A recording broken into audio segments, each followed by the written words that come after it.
So it is the second talk in my series of self-mastery and the 4 agreements.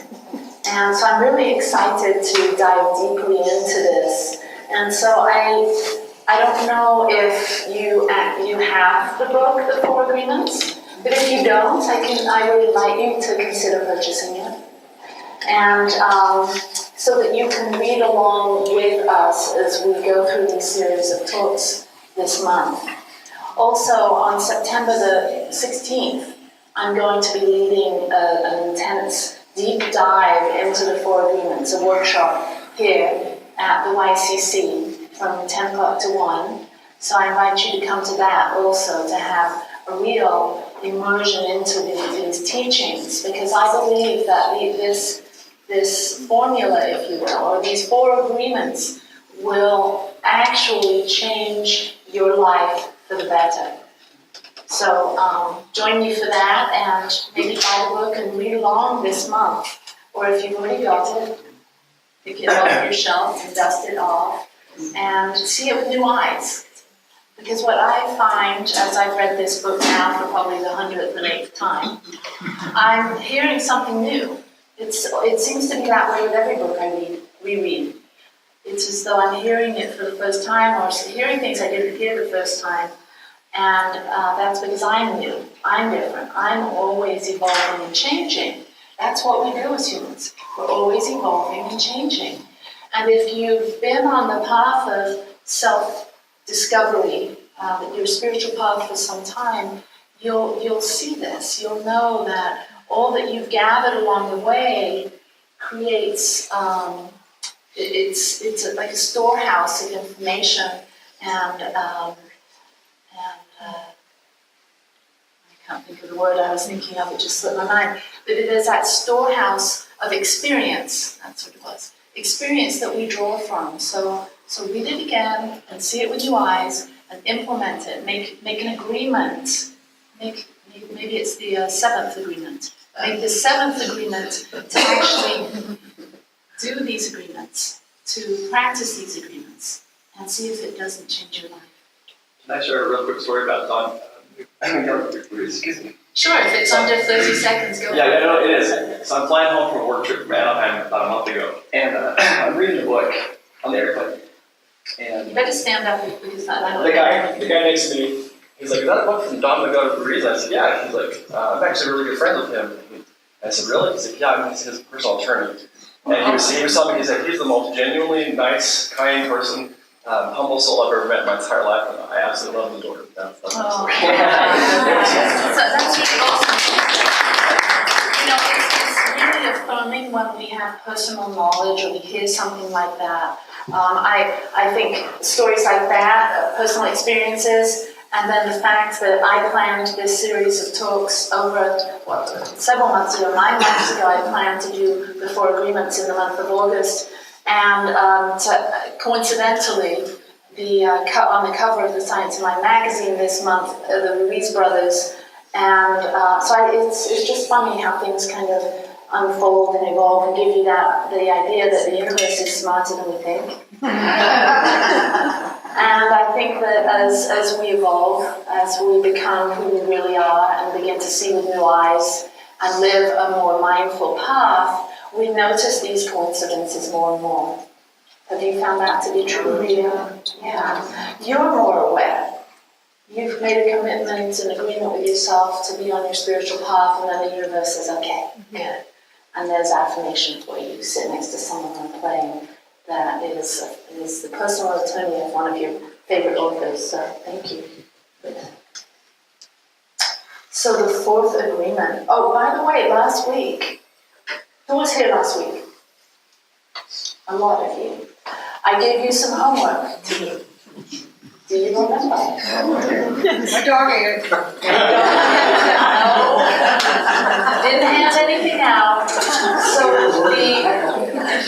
to be impeccable with your word, and I challenged you to no gossiping, no judging other people, speaking kindly about yourself and others.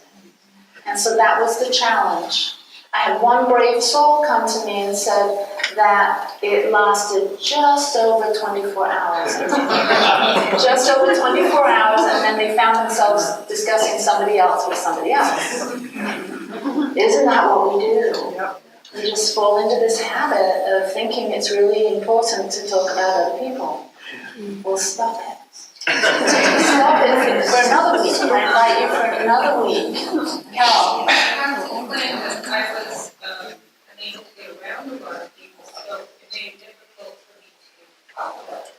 But I did find that talking about myself was really quite, I don't think I lasted 24 hours. Right. So even though you're not around a lot of people, that gives you more time to be negative about yourself. So,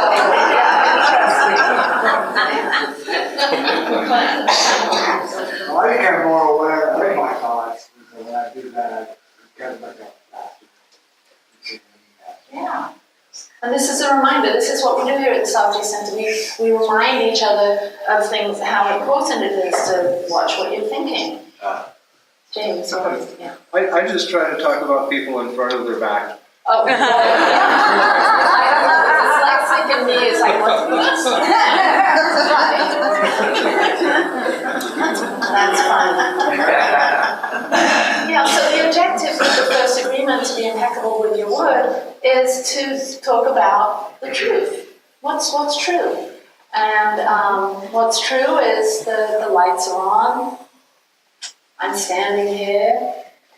I'm enjoying standing in the front of the room, feeling your energy and seeing your smiling faces. And this is what's true. What if we just simply talked about what's true? From a loving place, not that judgmental place, not that critical place, but from that space of just being who you really are, centered in yourself, and just noticing what reality is offering you in any given moment. And having a sweet dialogue or monologue about what's true right now. Even if it's not so happy and cheerful. Just having a simple conversation about reality as it is. And just knowing that one extreme follows the other. Sometimes we're experiencing things that bring us joy, and sometimes we're experiencing things that don't feel so good. But we tend to make up a story about it and then start to talk about it. And that's when we get into some interesting situations. And that's what we're talking about today in the second agreement, which is don't take anything personally. Who can align with that? Taking things personally? I take everything personally. It's all about me. That's what we tend to do as humans. We make things about ourselves. So, in his book, the Four Agreements, and the book that I've taken this talk from, which is the Fifth Agreement, for those of you that have already read the Four Agreements and need another book, the Fifth Agreement's wonderful. Don Miguel talks about the dream, that we're all dreamers. Last week I said that we all have a paintbrush, which is our thoughts. And our paintbrush, our thoughts, become our canvas, our masterpiece, our life. So we take our thoughts and then create our masterpiece, which is our life. So we're all dreaming this life into reality. And nobody really knows what your dream is all about, because you're dreaming it, and then you think other people know what your dream's all about, your life's all about. But do you? So that's what we're going to explore today, your dream. So the brain is programmed to dream 24 hours a day. Even when we're sleeping, we're dreaming. But when we're awake, we're dreaming also. We're creating all kinds of thoughts, giving meaning to all kinds of things. Aren't we? And then at night, something changes and shifts, but there's a part of us that's continuing to dream. It's our brain, it's continuing to process information and make stories up about what's going on. So the good thing is, when we're awake, we can actually interact with this dreaming and focus our energy and awareness on what we want to bring into reality. So this is the powerful good news about understanding, about being a dreamer. The imagination is so powerful that it takes us to so many places. When we see things in our imagination that other people don't see, and we hear things that other people don't hear. Imagination gives movement to the images we see, but the images only exist in the mind, in the dream. So light, images, imagination, dreaming. We're all dreaming all the time. We can look in the mirror and we can look at our face and we see reality, we see a face there. And for a moment, there's your face, there's reality, there's life. And then what happens? Then there's a voice. Does anyone else hear that voice? There's something, and it starts to say things and describe and maybe have some judgments and opinions about what it sees. This is what we do. We make up stories all the time about who we are, how we are. We make up stories about how worthy we are. We make up stories about how other people are right or wrong. So we start creating a story based on our beliefs. And our beliefs emerge from our programming, from our conditioning, from our childhood. And so is any of that real? Is any of that true?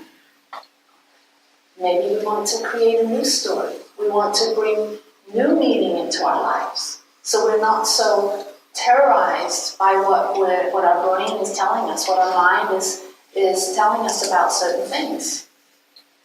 I'm sure it's not always terrifying or you're not always struggling, but there's portions of your life, I would imagine, that aren't as peaceful and there's relationships you have that aren't as harmonious as you would like. Well, it's up to us. It's up to us as individuals to create the reality that we want to experience. I love that I didn't know that Leslie and the choir was going to be singing "Life is but a Dream," and I love that one line. Life is a dream, and for millennia, people have been telling us this. It has been known for centuries, not just by the Toltecs in Mexico, but in Greece and Rome and India, in Egypt. People all over the world have said life is but a dream. The question is, are we aware of it? When we're not aware that life is a dream, it's easy to blame other people for our suffering. But when we become aware that we're living in a dream, that we as artists are creating, we take a big step in our own evolution, because now we can take responsibility for our creation. Isn't that good news? We can wake up and we can say, okay, I can become a co-creator with this wonderful energy, this life, this force, this God, this source, and I can co-create the life that I really want. Miguel Ruiz says, to realize that our mind is always dreaming gives us the key to changing our dream if we're not enjoying it. So who is dreaming the story of your life? You are. You are. So if you don't like what you believe about yourself, you're the only one that can change it. It's your dream. Do it. Change it. So are you living in a dream, or are you living in a nightmare? Something to think about. It's all your creation. That's kind of the hard message and the nice message about science and mind, that we get to change our thinking and change our life. It takes personal responsibility, and it also takes our focus of attention. What are we focusing on? Are we focusing on what's wrong, what's difficult, or are we focusing on what we would prefer to be experiencing, what brings us happiness and peace? You're the dreamer. And then there's the collective dream. There's the dream that we've created with all of humanity. And that's what we grow up in. That's what we experience when we're born. We're born into the dream of humanity. And then the humans around us help us to understand that dream and give meaning to it. So, we can take all of that personally. We can be a victim of all of that. Or we can say enough is enough. And I'm going to really take this, make this agreement to become the master of my own experience, the master of my own life. And so that is what the Toltecs taught. Toltec means artist. And we're all artists. And we're all dreaming our life into reality right now. So I'd like to share a little story that comes from this book, from the Fifth Agreement. It's 11:11. What a coincidence. How usual. Let's just take a breath. Here we are. So imagine going to a big, giant movie theater. And in this movie theater, there's hundreds of films playing. And you see on the billboard your name. And you decide to go and look at that movie. So you go into the movie theater and you see there's only one person sitting in the theater. And you go up and sit quietly behind that person, and they don't know that you're there, and you're both watching this movie, and it's the movie of your life. And there you are, everything is just the way you perceive it. You are just the character you perceive yourself to be, and everyone else is playing the role that you perceive them to be playing. And so you think, okay, I'm going to go check out one of the other movies because I saw my mother on the marquee down the hallway. I'm going to go check her out. So off you go, and you go and sit in the movie theater. Your mother doesn't hear you. You sit right behind her, and you begin to watch her movie. And you see that it is a completely different movie. And you notice after a while that it's the way she perceives herself, and it's radically different than the way you perceive her to be. And she's perceiving the other people in your life completely differently than the way you do. And you see the way she perceives you, and it's nothing the way you really are. And then you see how she perceives your father, and it's completely different than the way you see him. And your beloved, your partner, and that is when you get a little annoyed, and you decide to leave.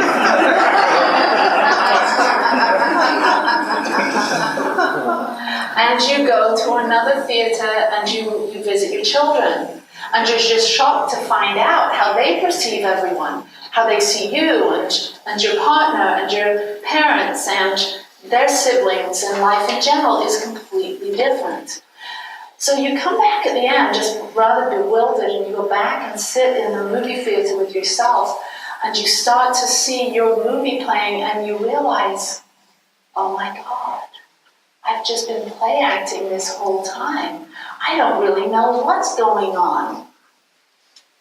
So imagine, that's what we're all doing. We're all creating our own movie, our own life. We all have different perspectives about everyone in our life. So what do we do about that? What do we do when we realize that no one perceives you the way you want to be perceived? You can see that all the drama that happens in your movie isn't really noticed by anyone except you. It's obvious that everybody's attention is focused in on their own movie. Everyone's attention is on their own story and the reality they live in, and they don't even notice their own presence. Most of us don't even know that we're present in our own movie. We think we are that movie. And this teaching is saying that you can observe yourself in the movie. That's pretty trippy, isn't it? So this awareness is a game changer. So you can see that people invest all their faith in their story, and then that is truth for them. But it's a relative truth, because it's not truth for you. Now you can see that all their opinions about you really concern the character who lives in their movie. But it's not you. Are you getting this? Yes. The one who they are judging in your name is a character that they create. Whatever people think of you is really about the image they have of you, and that image is not you. Do the people you love the most know you? Do the people you love the most really know you? I don't think so. Do you know you? Do you know you? Sometimes, maybe. People invest all their faith in their story, and that is the truth for them, but this is relative because it's not truth for you.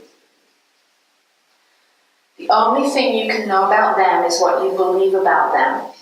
You only know the image you've created for them, and that image has nothing to do with the real people.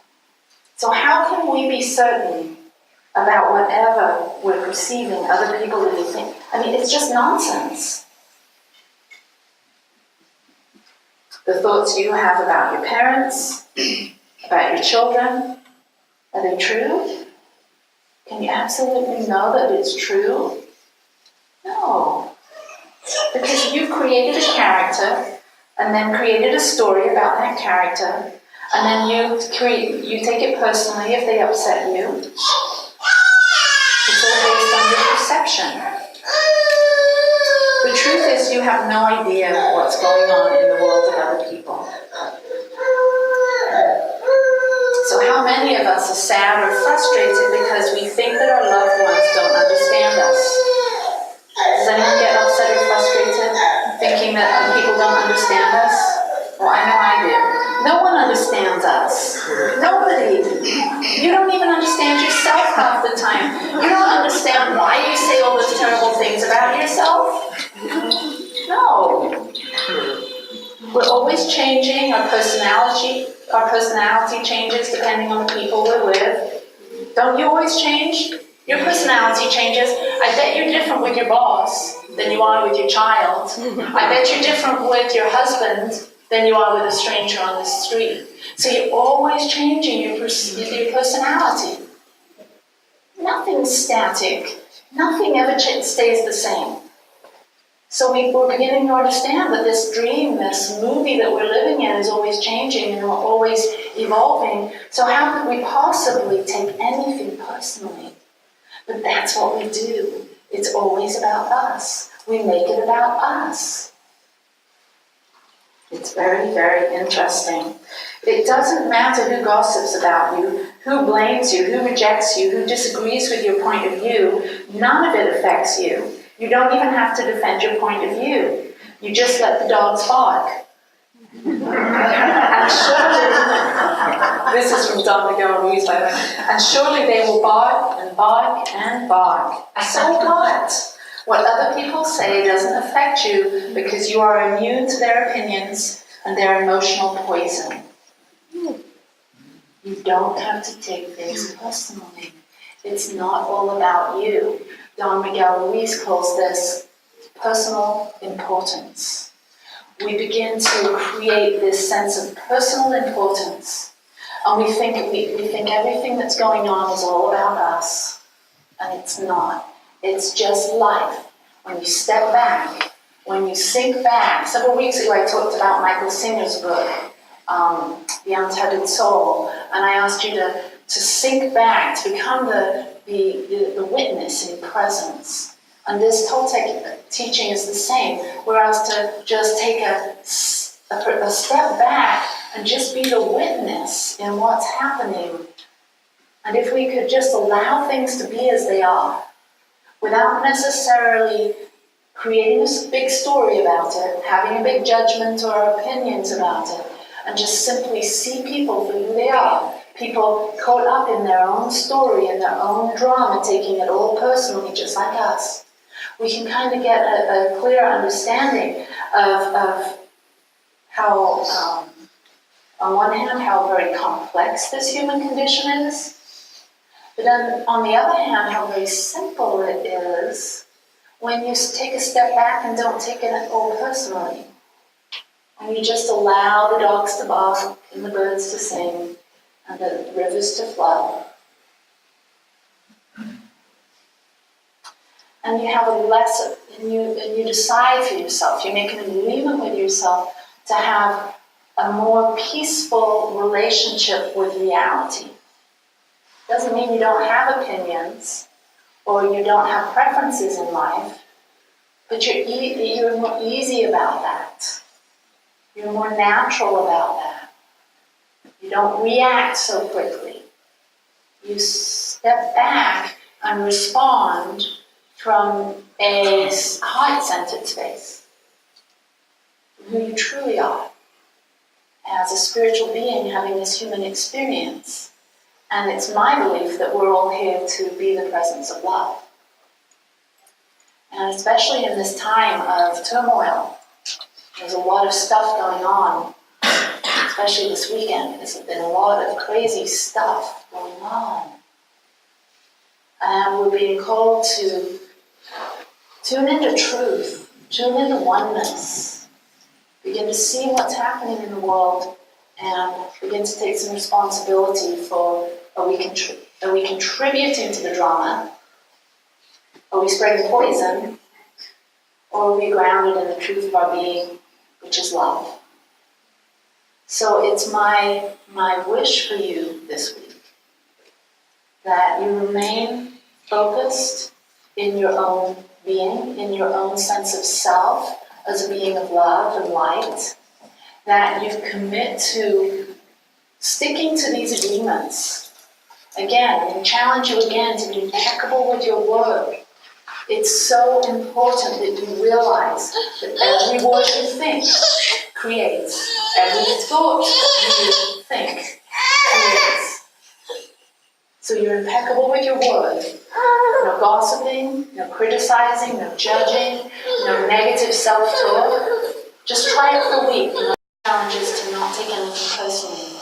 Just notice the dogs barking, the birds chirping.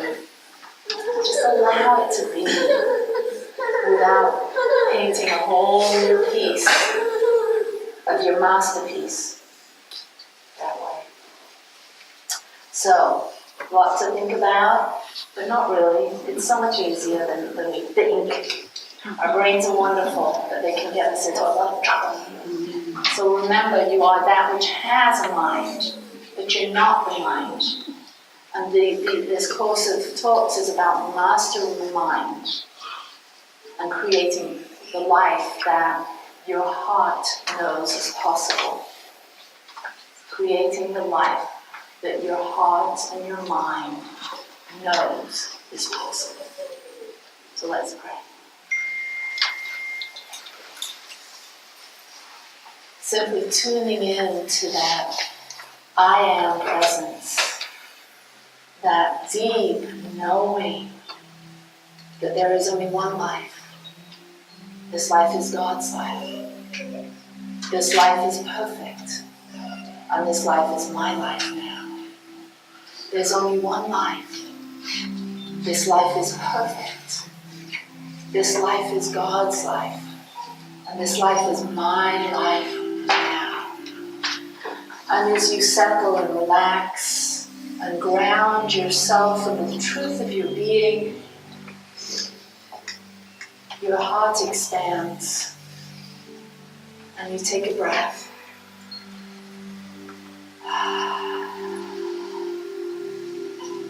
And you trust and know that within you is all the power of the universe.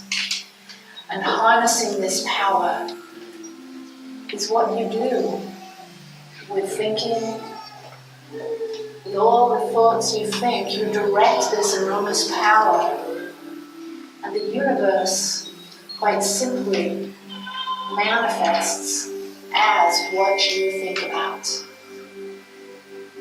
So we sink into this understanding of being artists, painters, co-creators, And we simply trust that every word that comes through us paints a beautiful picture. Every action I take uplifts and inspires those around me. Every decision I make is the perfect decision for me. It moves me down one path or another, and I honor my decisions because I know that right where I am, there is God. It's said that when the student is ready, the teacher appears. And I like to say, when the teacher is ready, the student appears. We are all students and teachers on this path of life. So let us respect everyone that we come in contact with. Let us deeply listen with a sense of curiosity.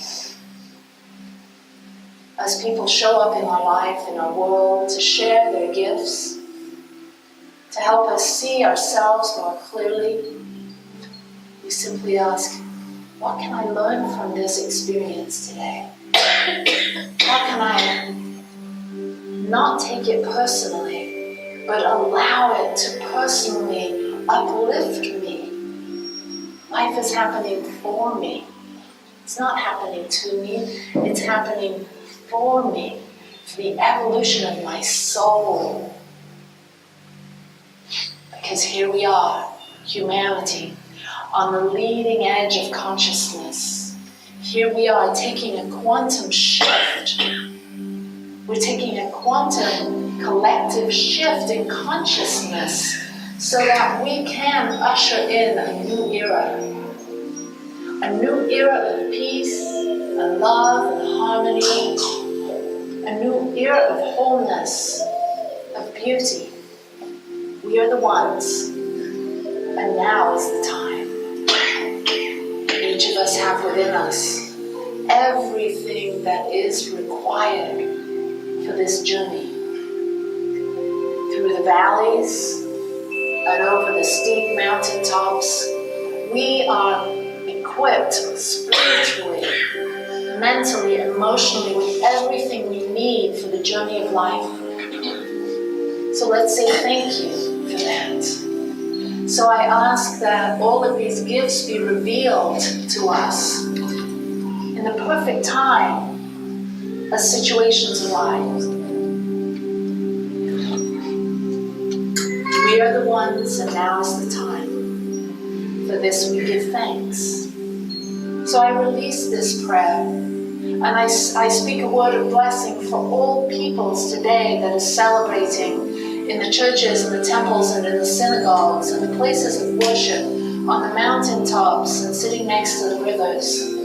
All those that are in ceremony this morning, I speak a word of blessing, knowing that we are all uplifted into the love of truth and to the light of reality. For this we are blessed, very blessed.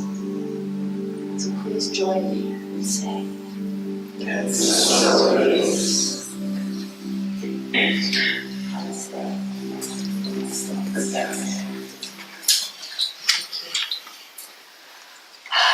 Are you ready? 2 big agreements. I just want to see a show of hands. Who's committed to make these 2 agreements? I want to see everyone's hand, because it's all about you. This is all about you accepting nothing less than peace in your life. Be impeccable with your word and don't take anything personally. Alright, so now we're going to do our offering. As you know, we are a center that runs and operates on your donations, so I give deep thanks for all of your offerings. We could not do what we did today without your offering. So take your offering in your hand. And know that this is a communion that you're making. As you leave this blessing, this is a communion between you and your Creator, you and I. Joyfully, I give with gratitude. For I know that as I give, I am given. I allow the abundant nature